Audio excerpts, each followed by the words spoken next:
대선 출사표를 던진 70년대생 대표 정치인. 사립유치원 비리 폭로, 유치원 3법 제정으로 국감 스타가 된 박용진 더불어민주당 의원. 재벌개혁, 사학비리 척결 등 개혁에 앞장서며 존재감을 쌓아온 그가 차기 대권 도전을 본격화하고 있는데 대부분의 이제 40대들이 적극적으로 자기 역할을 맡고 리더 역할들을 하고 있습니다. 세대 교체를 넘어 시대 교체를 선언한 박용진 의원의 도전. 집중 분석합니다. 네, 오는 4월 서울 부산시장 보궐선거에 이어서 내년 3월에는 대통령 선거가 예정돼 있습니다. 대선을 앞두고 세대 교체를 넘어서 시대 교체를 외치는 70년대생 정치인 박용진 민주당 의원과 얘기를 나눠보겠습니다. 박 의원님 안녕하십니까? 네, 안녕하십니까? 네, 대선 출마 의사를 밝혔습니다. 예, 마음 결심은 했습니다. 출마하시는 거죠? 대한민국은 늘 때때마다 그 변화와 도전 선택을 해왔거든요. 네. 그래서 제가 지금까지 국회의원 기간은 5년, 짧은데요.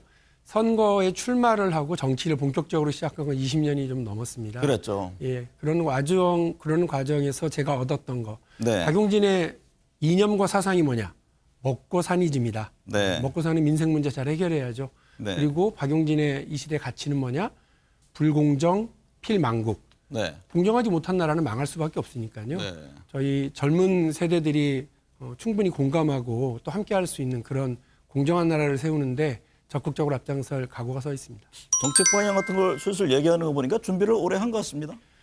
솔직히 말씀드리면 한 1년 정도 고민했고요. 아, 그렇습니까? 예, 네. 대선 끝나고 나서 바로 주변 분들한테 이실직고하고 의견들 모으고 그래서 준비를 했고요. 그래서 지금 정치연구소, 정책연구소인데요. 온 국민 행복 정치연구소를 이제 준비를 끝냈고요. 네. 공식적인 발족은 아무래도 우리 4월 선거 마치고 나서 그 선을 보여드리려고 준비하고 있습니다. 그럼 출마 선언 시점도 그때인가요? 예, 저는 뭐 서울시장 선거, 부산시장 선거를 무조건 이겨야 되기 때문에 네. 거기에 일단 모든 우리 당의 역량을 집중하는 게 맞다고 보고요. 그럼 출마를 공식화하는 건 5월쯤. 예, 5월 정도로 생각하시면 될 것 같습니다. 근데 현재 대선 후보 지지율을 보면요. 어쨌든 뭐 최근에 또 이재명 지사가 앞서고 또 네, 이낙연 네. 대표, 양강 구도 이런 얘기를 오랫동안 하지 않습니까? 네. 과연 이 두 사람의 벽을 뚫을 수 있는지 이게 첫 번째 궁금하고 이재명 지사와 이낙연 대표에 대한 평가 또 박용진 의원이 어떤 점에서 비교 우위에 있다고 보시는지요? 지금 박용진 하면 지지율이나 이런 데 아주 미미하죠. 네. 그러나 제가 꼭 드리는 말씀이 있습니다. 모든 챔피언은 모두 다 도전자의 위치에 있었습니다. 네. 저도 지금 도전자의 위치에 있고요. 네. 여론조사 기관에서 언급하는 다른 정치인분들 보시면 이미 지난 대통령 선거의 후보자였거나 네. 지난 20년 동안 대한민국 정치의 주류 위치에 서 계셨던 분이고요. 네. 새로운 정치 도전자는 박용진 하나입니다. 네. 그래서 오히려 더 주목받을 수 있다고 생각을 하고요. 또 장점을 얘기하라고 하시니까 박용진이 지난 5년 동안 의정활동을 하면서 재벌개혁, 대한민국에서 가장 힘센 재벌 총수들의 불법 그리고 비리, 반칙, 특권 이런 것들에 물러섬 없이 문제 제기를 해왔고요. 또 한유총이라고 하는 우리 사회의 간단치 않은 기득권 집단, 이익 집단의 저항에 맞서서 우리 아이들의 좀 건강 문제, 네. 또 아이들에게 제대로 된 교육을 만들어내기 위한 유치원 3법을 통과시키는데 1년 4개월 동안 정말 힘들지만 끝까지 해왔고요. 그때 참 반향이 컸죠. 반향도 컸고 저는 많이 힘들었지만 네. 국민들의 응원 덕분에 견뎌서 성과를 낼 수 있었고요. 네. 이렇게 하나하나 성과를 내는 거. 그리고 지금은 공매도라고 네. 하는 주식시장에서의 불공정. 네. 그리고 자동차 제작 결함이라고 하는 자동차 소비자들에게 참 한심하고 답답한 이 상황을 뚫어가기 위해서 현대자동차와의 또 뭐 여러 갈등을 무릅쓰고 문제 제기를 하고 있습니다. 이렇게 네. 손에 잡히는 공정이 저는 박용진의 장점이라고 보고요. 손에 잡히는 성과, 손에 잡히는 공정. 정치인들이 보통 공정 그러면 뭐 화려한 미사여구, 철학자들, 공자 말씀 동원해가지고도 얘기하는데요. 박용진은 그냥 네. 손에 잡히는 공정이다. 그러니까 국민들이 원하는 것을 또 가려운 곳을 긁어주는 그런 정치이다. 그런 설명으로 들리는데. 우리 시대에 필요한 일들이죠. 네. 지금 이제 3후보론 얘기가 나오잖아요. 여권 안에서는. 이제 박 의원 외에 정세균 총리라든가 이광재 의원, 김병수 지사, 또 김두관 의원 등등이 거론되는데 네. 향후에 이 대선판이 요동칠 것으로 보십니까? 대한민국 정치 3개월 뒤를 모르고요. 네. 사실은 다음 주도 잘 모르는 네. 게 대한민국 정치인 거 잘 아시지 않습니까? 네.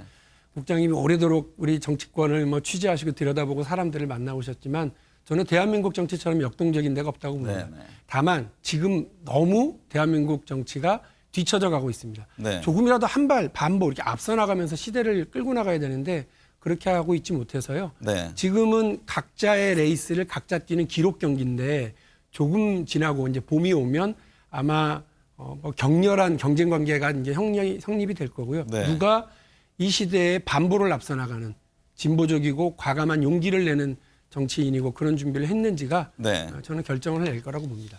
최근에 문제 중대재해법 처리 과정도 그렇고 1년의 과정에서 과연 이게 왜 제대로 안 되느냐 지지층들 중에서는 그 문제 제기를 하고 있지 않습니까? 예.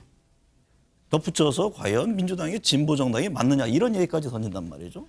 그건 어떤 답변이세요? 용기가 좀 민주당이 부족했다. 이거 솔직히 인정하겠습니다. 네. 상법 개정안 그리고 공정거래법 개정안 이거 다 사실은 박근혜 대통령도 대선 공약이었고 핵심이었고요. 또 우리가 2016년에 제1야당 그러나 다수당이 되고 나서 내놨던 법 개정안에 우리 네. 당의 그 공약이기도 했습니다. 네. 당연히 문재인 대통령의 공약이기도 했고요. 근데 이 부분에서 우리가 이걸 통과시키는데 멈칫멈칫한 거죠. 네. 저는 상법 그리고 공정거래법 개정 중대재해처벌법 이런 것들이 다 없는 것보다는 이번에 저희가 통과시킨 것이 있는 것이 훨씬 더 낫다. 우리 사회의 네. 반보 진전이라는 것도 분명합니다. 그러나 보다 과감하게 이런 문제에 있어서 우리가 국민들에게 약속했던 이게 다 먹고 사는 문제였거든요. 우리 국민들의 안전, 국민들의 삶, 기업들의 새로운 도전을 열어줄 수 있는 그런 길이었는데 근데 왜 약속을 이행을 못한 겁니까? 당 지도부가 잘못한 겁니까? 아니면 그 박용진 의원의 목소리가 작아서 그런 거예요? 당연히 우리 사회에는 지금 질서를 그대로 유지하려고 하는 네. 이른바 정체 세력, 기득권 세력들이 있습니다. 이들의 힘이 막강하죠. 저는 거대 여당이라는 표현을 하지 않습니까? 네. 186. 네. 그럼에도 불구하고 안 한다, 못 한다. 그럴 경우에는 지지자들은 과연 어떻게 바라볼까요? 답답해 보시겠죠. 네. 한유총, 뭐 유치원, 사립 유치원 원장님들의 연합회인데요. 네. 그들이 반대하는 유치원 3법 통과시키는데 1년 4개월 걸리더라고요. 그러니까 간단치는 않습니다. 그러나 네. 여기서 누가 소신을 가지고 정직하게 자기 생각을 분명하게 얘기하면서 용기 있게 최종 결단을 내느냐. 네. 누가 그 선을 넘어가느냐. 이 부분인데요. 그래서 네. 저는 소신과 정직, 용기가 차세대 정치 리더, 대통령 후보자의 가장 큰 자격 기준이라고 저는 생각을 합니다. 윤석열 총장 계속 얘기가 되고 있지 않습니까? 예. 이게 뭐 대선 후보냐 검찰총장이냐 또 한편에서는 그런 얘기까지 하는데 윤 총장의 움직임을 어떻게 보세요? 유명한 윤석열 총장의 말씀 중에 그런 게 있죠. 수사권을 가지고 보복하면 그게 깡패지 검사냐. 네, 마찬가지 제가 이 말을 조금 바꾸면 지금 만일에 대통령에 나갈 생각을 가지고 있으면서 수사를 지휘하고 있다. 네. 이렇게 되면 이거는 제가 볼 때는 검찰총장이 아닌 겁니다. 네. 다시 말씀드려서 본인이 정치를 하실 생각이면 지금 관두는 게 맞다고 생각을 하고요. 네. 그러면서 지금부터 부동산, 그다음에 논쟁이 됐었던 중대재해처벌법, 그리고 각종 교육의 문제 이런 것들에 대한 본인이 답을 얘기하실 시점이에요. 저는 벼락부자는 있을 수 있지만 벼락 성공한 정치인은 있을 수 없다. 대한민국에서는 그런 정치인은 성공한 적이 없어요. 어느 날 갑자기 인기 쫙 모으고 주목받아가지고 네. 성공해요? 그런 가능성은 제로. 네. 그래서 윤석열 총장이 만일에 대통령 생각이 있고 꿈이 있다고 그러면 지금 수사를 하실 때가 아니라 본인의 생각을 하나하나 밝히면서 국민들에게 검증받을 시점이라고 보고요. 네. 문재인 정부가 집권 5년 차잖아요. 네. 지금까지 여러 개혁 과제와 정책이 있을 텐데 어떤 점이 아쉽습니까? 뭐 아까 말씀드렸던 그런 면에서 반보는 왔습니다만 한보를 제대로 내딛지 못한 부분은 많이 아쉽고요. 네. 또 하나는 우리 정부가 이상하게 우리 정부도 그랬고 이 민주정부 1기, 2기가 다 마치 먹고 사는 문제에 있어서 제대로 능력을 발휘하지 못한다라고 하는 네. 그런 인상들이 있어요. 네. 남은 1년 동안 박용진이 늘 얘기하는 먹고 사니즘 네. 민생 문제에 있어서 강한 개혁적인 이런 정치 세력임을 보여주기 위해서 보다 힘을 좀 모아야 되겠다는 생각입니다. 네. 네, 캠프가 없고 줄선 곳이 없고 또 과감한 도전에 주저하는 두려움이 없다. 박용진 의원의 당대표 출마하면서 한 얘기인데 지금도 유효해 보입니다. 앞으로의 활동 기대해 보겠습니다. 오늘 감사합니다. 예, 고맙습니다.